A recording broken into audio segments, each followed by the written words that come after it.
네, 안녕하세요. 안녕하세요. 경기도의회 지미연 의원님, 네, 국민의힘 용인 제6선거구 보건복지위원회 우리 인터뷰를 시작하도록 하겠습니다. 반갑습니다. 네, 첫 번째 질문을 드리겠습니다.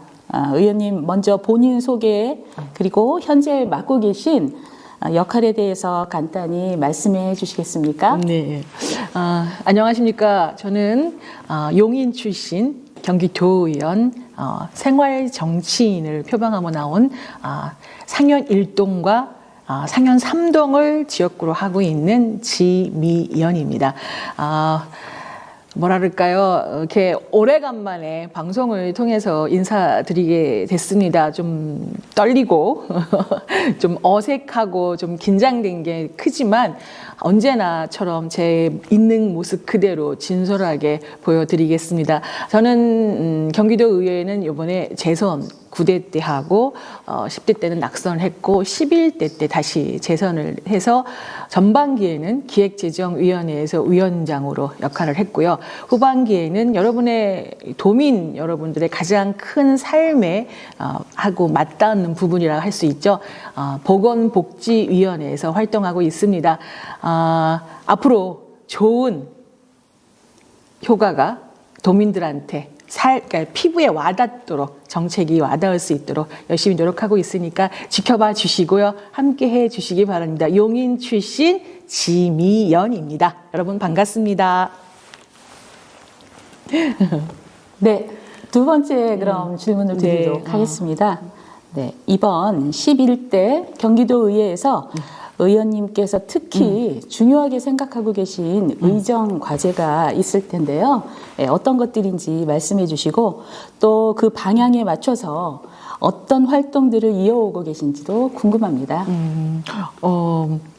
글쎄요, 의정 활동 안에서 중요하지 않은 부분이 없겠지만 굳이 세 가지를 또 뽑으라고 해주신다면 현 시점에서는 첫 번째가 예산의 적절한 운용입니다. 아시다시피 도의원은 집행부를 견제하는 도민의 대표로서 견제하는 기능이 우선이기 때문에 그 세금, 재정은 결국 도민 여러분들의 혈세입니다. 이 혈세가 정말로 도민의 삶의 질 향상에 맞게끔 제대로 계획돼서 또 쓸모있게 집행되고 있느냐. 예산 집행의 효율성 부분을 따지는 부분에서의 그 가장 중요한 부분이 있고, 두 번째는 지금 현재 저는 보건복지위원회에서 활동하고 있잖아요. 그래서 복지 정책이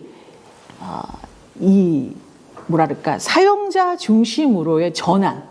그동안은 어떠한 시설을 공급자 중심이었다면 이제는 그거를 이용하는 도민의 눈높이에 맞는 그러한 정책으로의 전환이 필요하다 보고 있고요. 그다음에 세 번째는 이 의회의 교섭단체 역할이 지금 많이 법적으로 인정을 받았기 때문에 그 역할이 크기 때문에 의회에서의 교섭단체의 그 대표성이 가지고 있는 리더십이 아무래도 각 상임위 활동이라든지 예산 결산 운동 부분이라든지 모든 정책 기조에 있어서 역할이 되게 그 영향력을 미치는 게 크기 때문에 그 부분도 제가 많이 살펴보고 있는 부분 중에 하나라고 말씀드리겠습니다. 네. 먼저 말씀하신 3대 의정 과제와 관련해서 지금까지 거둔 중요 성과나 의미 있는 변화가 있다면 좀 더 자세하게 들려주실 수 있을까요? 네, 앞서 말씀드린 첫 번째 그 예산 운영 부분에서 말씀드린다면 제가 그동안 대체적으로 상임위에서는 그냥 그 심사를 하지만 관례적으로 그냥 습관적으로 이렇게 통과시켜주는 게 좀 뭐랄까 관례적으로 이루어졌다고 할 수 있을까요? 그래가지고 집행부도 어차피 올린 거 의회가 승인시켜주지 않겠느냐 해서 아니란 자세로 많이 이루어졌었는데 제가 기획재정위원회 위원장을 맡으면서 그런 것에 좀 경정을 울렸습니다. 그래서 잘못 쓴 부분에 결산 파트에서는 잘못 쓴 부분에 대해서는 분명히 지적을 하면서 불승인도 했었고요. 그다음에 기금의 활용이라는 그 명문하에 방만적으로 운영되고 있는 것들에 많이 좀 지적을 했거든요. 그래서 아무래도 그 가부동수인 구조였기 때문에 이 상임위 안에서 파행도 있었죠. 하지만 그런 거를 두려워하지 않았습니다. 왜? 관례적으로 모든 그렇게 해왔기 때문에 해야 한다? 이건 아니죠. 왜? 10대 이후에는 여러분들 잘 아시다시피 이재명 전 지사 시절에는 이건 뭐 야당이 존재하지 않았어요. 거의 다 집행부의 눈치를 봐고 왔기 때문에 그 4년 동안은 이 집행부를 견제해야 한다는 민주주의의 대의 명분이 좀 사라졌다랄까? 잠시 그 힘을 발휘하지 못했기 때문에 그런 거에서 오는 것들, 너무 전제적인 집행부가 강했기 때문에 의원들이 도지사의 눈치를 본다 해야 되나? 저는 그런 부분도 일정 부분 있다고 보여지거든요. 그래서 분명히 반대해야 하고 분명히 목소리를 내야 되는 부분에 있어서 보이지 않는 힘에 의해서 의회가 제 기능을 좀 부족했다라고 보는 게 있었기 때문에 저는 그런 것을 좀 타파하고 싶었습니다. 그래서 제가 운영하면서 그런 거 파행되는 거를 두어야지 않고 정말로 도민의 뜻이 뭐고 의회의 역할이 뭔지를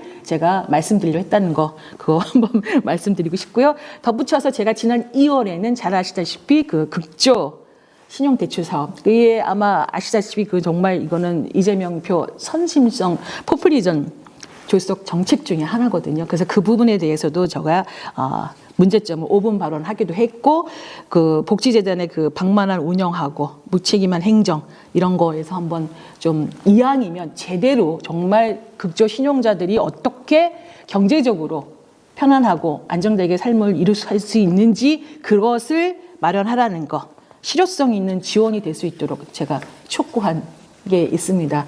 또 아시다시피 지금 경기도 예산안에 11조 원이 복지 예산입니다. 거대하고 그러니까 크거든요. 예산이 클 수밖에 없습니다. 앞으로 더 커지겠지만 그 부분에 대해서 어떻게 이걸 잘 예산을 효율적으로 운영할 것이냐. 그래서 지금 현재 있는 복지국으로는 너무 작다. 그래서 제가 복지실에 신설 같은 것도 주장을 했고 그다음에 그러려면 재정이 가장 중요하잖아요. 왜냐하면 아시다시피 한정된 재원 가지고 사업을 하려니까 이게 우선순위가 있고 그다음은 복지예산이 먼저 앞서설 수밖에 없기 때문에 이 부분 또한 우리가 지방 분권형 복지를 제가 주장을 하면서 정부 안에서 이 지자체에다 예산을 합법적으로 많이 지원할 수 있는 방법을 세원을 더 늘릴 수 있는 구조적인 개편을 제가 또 말씀을 주장을 했습니다. 그 부분이라는 거 말씀드리고요.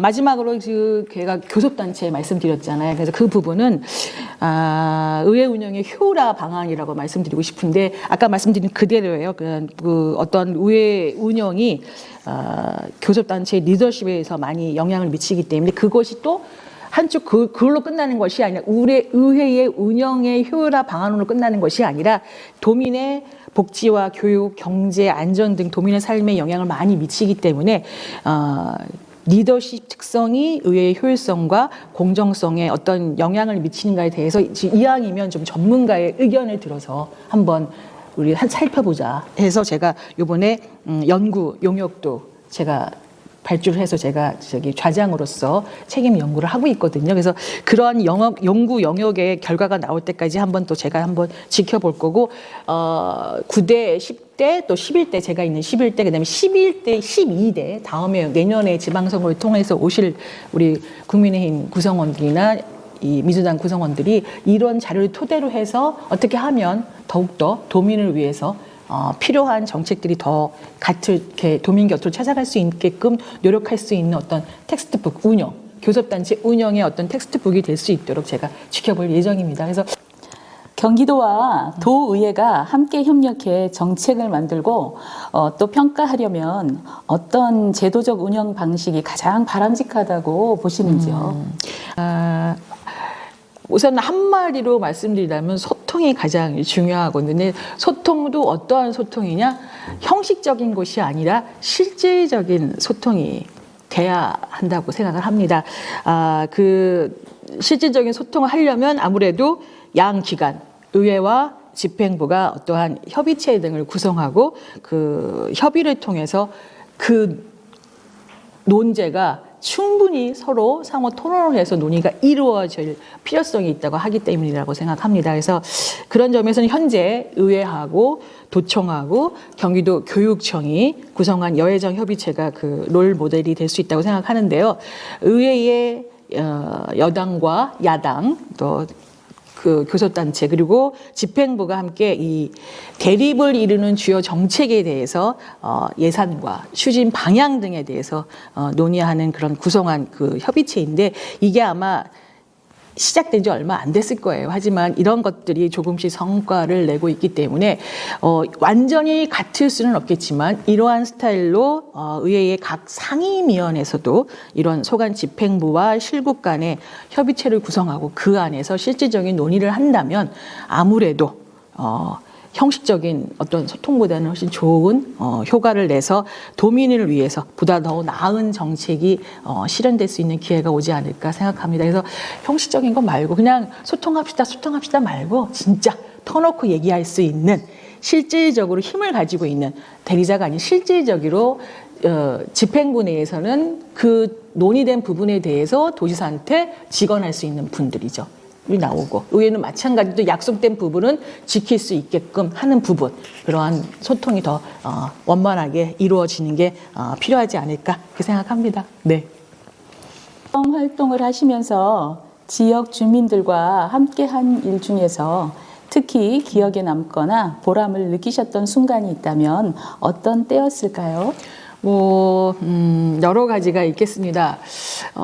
우선은 제가 용인시의원도 했었기 때문에 한 말씀 드린다 그러면 그 당시에 상현 공원이 있었어요. 거기 공원 안에 주민들께서는 그 인근에 상가들도 있고 하기 때문에 주차장의 필요성이 있었는데 이 할 공간이 부지가 안 나오는 거예요. 그래서 공원화가 된다고 하니까 주민들께서 의견을 주셨어요.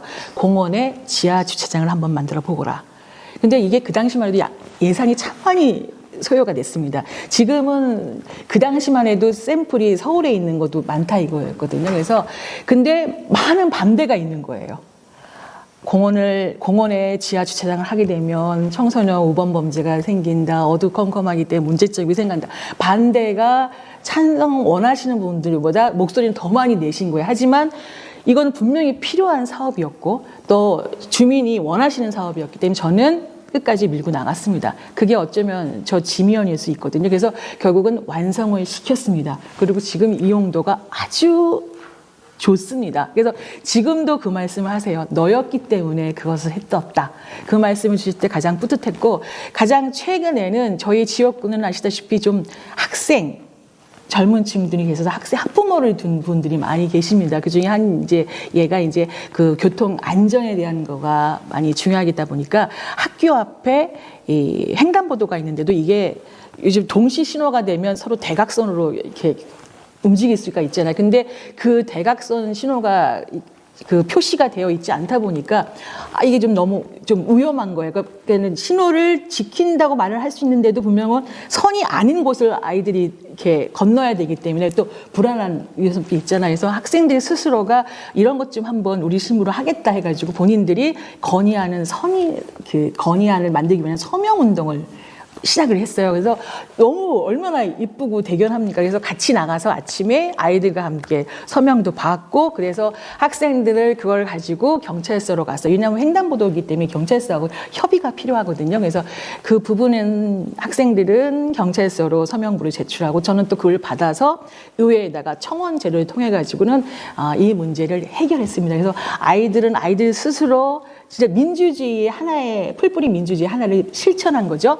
우리가 우리 힘으로 우리 주변의 일을 이렇게 고치고 이렇게 개선해 나간다는 거. 거기 안에서 아이들도 이제 어떠한 교육이 됐고 성취감도 느끼고 있고 저 또한 그런 아이들한테 학생들한테 제가 어떠한 기회를 열어줄 수 있는 장을 열었다는 것도 뿌듯하고요. 지금은 학생, 교사, 학부모 모두가 만족스럽게 잘 다니고 계십니다. 그래서 저는 이거를 통해 제가 느낄 수 있는 것은 정치라는 게 너무 크게 보고 있는 것은 아닌가. 그게 아니라 우리 주변에 불편한 것을 살피고 그다음에 일상에서 이렇게 변화를 이끌어내는 게 우리 도의원의 역할이 아니겠나 해서 그런 면에서 제가 아까 말씀드린 그대로 생활 정치인으로서의 역할을 하고 있고 그거 안에서 제가 많은 보람을 느끼고 있다고 그냥 말씀드리고 싶습니다. 네.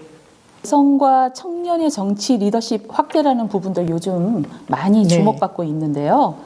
의원님께서는 이와 관련해 어떤 구체적인 방안을 고민하고 계시는지 또 도민과 용인 시민께 전하고 싶은 메시지가 있다면 함께 말씀해 주시기 바랍니다.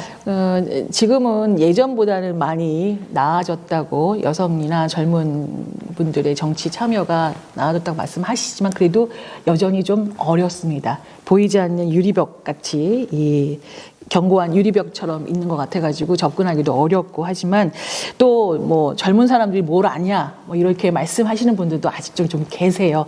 하지만 이런 문제를 뛰어넘기 위해서는 현재 활동하고 있는 여성인이나 젊으신 분들이 변화를 보여주고 잘 맡겼구나. 그리고 성과를 낼 때 이러한 것을 극복될 수 있지 않겠는가 이런 생각을 합니다. 그래서 뭐 당사자들이 해야 할 부분도 없잖아 있지만 당에서 제도에서도 이런 것을 많이 개선해야 되는데 예를 들어서 뭐 선거에 임박해서 뭐 보여주기 식으로 뭐 인재 영입 뭐 이렇게 하는 것보다는 평상시에 정말로 꾸준히 지켜보면서 참신한 여성과 참신한 젊은 신인들을 많이 발견해서 뭐 정치 아카데미를 연다거나 해가지고는 계속 이렇게 나아가는 것이 좋겠다 생각하고요.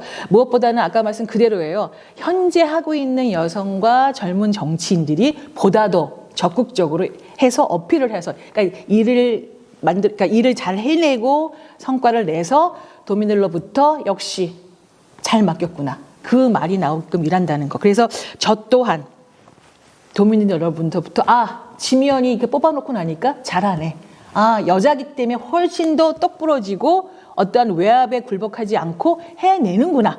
라는 거를 받기 위해서라도 열심히 하고 있다는 거 말씀드리고 싶습니다. 아무래도 어려운 시간일수록 좀 더 자기 일에 열심히 매진하면 그 기회, 어떤 영역에서든지 열심히 매진하면 여성 정치, 여성 신인분들, 젊은 분들이 기회가 주어질 걸 생각하기 때문에 가능한 한 도전을 많이 하시고 문을 많이 두드리시길 바랍니다. 만약에 정말 어려우시면 저를 찾아보세요. 경기도의 918호가 지미연이 사무실입니다. 정치 초년생으로서 저 이거 하고 싶은데 이 길이 어렵습니다. 이걸 어떻게 나가야 할까요? 라고 궁금한 점이 있으시면 찾아오시면 제가 선배로서 여러분께 많은 조언, 글쎄 뭐 그렇게 풍부한 조언이 될까 싶지만 그래도 제가 먼저 걸어왔던 길이기 때문에 여러분께 많은 말씀을 해드릴 수 있지 않을까 생각합니다. 그래서 낯설고 어렵고 힘들다고 생각할수록 더 문을 두드리라고 했으니까 두드려 주시기 바랍니다. 네. 네. 경기도민들께 전하고 싶은 말씀으로 마무리를 해주시면 좋겠습니다. 저는 정치라는 것이 어찌 보면 가장 밀접한데도 괜히 이렇게 멀리 있는 것 같이 보시는 분들이 계시는데요. 일상생활에서 늘 도민의 의견을 귀담아 듣고 그다음에 진정성을 듣고 발로 뛰는 것. 이것이 정치인의 가장 기본적인 자세가 아닌가 싶습니다. 그리고 정치는 멀리 있는 것이 아니라 도민 여러분과의 생활과 가장 밀접한 것이기 때문에 정치인의 한 걸음과 한 발언, 한마디 한마디가 이 도민의 삶에 얼마나 큰 영향을 미치는가를 제가 좀 알고 있습니다. 그래서 그런 그렇기 때문에 도민 여러분의 목소리 어느 하나라도 놓치지 않고 들으려고 애쓰고 있다는 거 말씀드리고 싶습니다. 그리고 가장 중요한 것 중에 하나가 역시 도민을 떠나서는 존재할 수가 없기 때문에 도민 곁에서 도민의 삶을 지키는 따뜻한 정치를 실천하고 있다고 말씀드리고 싶습니다. 저는 미래형으로 말씀드리지 않습니다. 왜? 제가 그렇게 하고 있습니다. 이것이 정치인의 자세가 아닌가 싶습니다. 마음 놓고 하겠다는 것이 아니라 그렇게 저는 하고 있습니다. 그래서 도민 여러분의 삶에 불편함은 줄이고 희망은 더하는 그러한 정치가 될 수 있도록 열심히 하고 있습니다. 여러분 용인 출신 수지구 상현 농의 지미연 많이 기억해 주시고요. 여자이기 때문에 더 강한 면이 있습니다. 더 꼼꼼하고 더 세밀합니다. 그렇기 때문에 여러분들 지켜봐 주시고 많은 응원 부탁드리겠습니다. 여러분 화이팅입니다.